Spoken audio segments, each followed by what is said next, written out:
For England, it's a lack of spin options. For Australia, many holes in their team. So today it's day 4 and it will be Australia against England. You can say it's mini India versus Pakistan. It's a greatest rivalry match. सो अगर बात कर रहे हैं England squad की तो lineup अगर on papers देखा जाए तो इंग्लैंड काफ़ी अच्छी टीम दिख रही है, बट उनकी अगर टॉप ऑर्डर की बात करें तो जोस बटलर हैं, हैरी ब्रुक्स हैं, जोए रूट है, मोस्ट एक्सपीरियंस प्लेयर हैं। उसके बाद अगर ऑलराउंडर्स की बात की जाए तो लियाम लिविंगस्टन हैं, उसके बाद ब्राइडन कार्स हैं एंड जेमी ओवर्टन। बात करें उनके पास बॉलिंग ऑप्शन की तो बॉलिंग ऑप्शन में पेस बैटरी उनके पास है, जोफ्रा आर्चर है, मार्क वुड है, ओवर्टन है। उसके बाद अगर बॉलिंग ऑप्शन देखा जाए तो उनके पास आदिल रशीद बॉलिंग ऑप्शन में अवेलेबल है।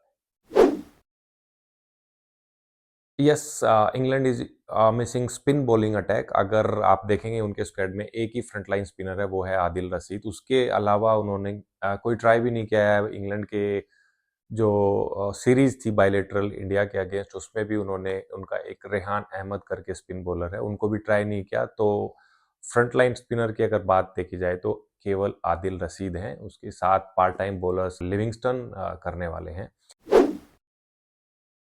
सिंस 2020 इंग्लैंड की तरफ से जो बड़े टर्न्स हैं, हंड्रेड्स हैं, वो नहीं आए हैं अभी तक। अगर देखा जाए तो उनके प्लेयर से 3 शतक मिले हैं, एक बेन डकेट की तरफ से, एक बटलर की तरफ से, एक हैरी ब्रुक्स की तरफ से। अगर इनके अलावा देखा जाए तो 2020 से अब तक कोई बड़े रन्स नहीं आए किसी भी बैट्समैन के, तो एक कंसर्न इंग्लैंड के लिए ये भी रहेगा। Yes, it's time to rethink about their baseball approach, because if you are playing in सेना countries then it's okay, but अगर आप एशियन कंडीशंस में खेल रहे हैं तो आपको कंडीशंस और पिच की रेस्पेक्ट करनी पड़ेगी। आफ्टर 2023 वर्ल्ड कप जितनी भी बायलेटरल सीरीज इंग्लैंड ने खेली है, चाहे वो ऑस्ट्रेलिया के अगेंस्ट हो, चाहे वो वेस्ट इंडीज के अगेंस्ट हो, चाहे वो इंडिया रिसेंट में जो खेल के गए हैं, उनको सारी सीरीज गंवानी पड़ी है। So yes, it's time to rethink about their baseball approach, whether they will continue with this or they'll change the approach. For me, it's Joe Root always. तो इंग्लैंड की तरफ से मोस्ट एक्सपीरियंस्ड और sensible जो cricketer है वो जोय root रहेंगे।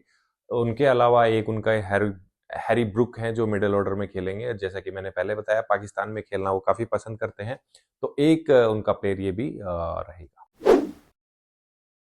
As such, there is no concerns about England squad on papers, but the thing is, जो भी इंग्लैंड परफॉर्मेंस दे रहा है वो एक कंक्लूसिव नहीं आ रहा है, लाइक टीम परफॉर्मेंस नहीं आ रहा है। एक मैच में बॉलर परफॉर्म कर रहा है, जो आर्चर परफॉर्म कर रहा है, एक मैच में बटलर परफॉर्म कर रहा है, तो उनका जो कलेक्टिवली परफॉर्मेंस आनी चाहिए टीम की, वो नहीं आ रहा है। तो वो एक कंसर्न इंग्लैंड का रहेगा, otherwise they are good.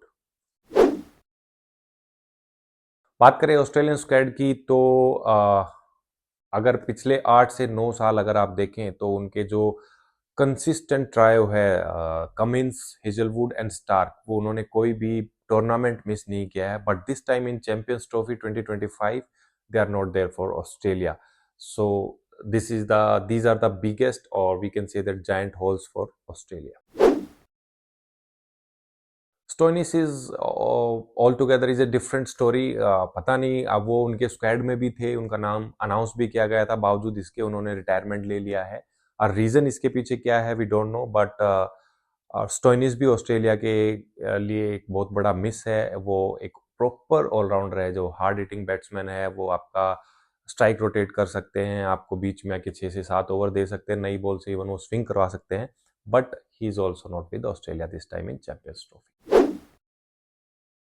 There are multiple holes this time in Australian squad which needs to be filled. अगर हम बात करें, वार्नर नहीं है, उसके बाद Warner got retired, but still इसके अलावा Cummins, Hazlewood, Starc, Mitch Marsh and Labuschagne, ये प्लेयर्स ऑस्ट्रेलिया के लिए अवेलेबल नहीं है चैंपियंस ट्रॉफी में। तो हम कह सकते हैं कि इस बार की जो ऑस्ट्रेलियन टीम है उसमें 6 होल हैं, और ये उनको कौन फिलअप करेगा अब वो एक देखना होगा। But for sure, Australia is going to miss them. So one more time, Smith is going to lead the Australia.